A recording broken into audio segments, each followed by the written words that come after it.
नमस्कार। हम मैथिली अनुज झा अहाँ सबके त्याग, समर्पण, निष्ठा और स्वाभिमान के प्रतिमूर्ति माँ जनक जननी सीता के अवतरण दिवस पर समस्त मित्रबंधु आ देशवासी के हमरा तरफ से जानकी नवमी के हार्दिक शुभकामना बधाई। हम माँ सीता से हाथ जोड़ कर विनती करबै कि हमरा सबके अभी जे ई कोरोना रूपी महामारी है ऐसा जल्दी से निवारथिन।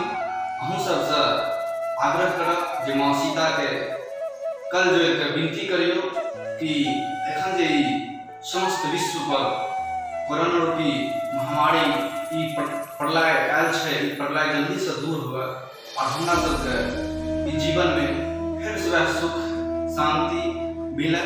एके लिए माँ सीता से फिर से कल जोड़कर विनती करबै जे हमरा सबके ई कोरोना रूपी महामारी से निवारथिन। जय सीता, जय जानकी।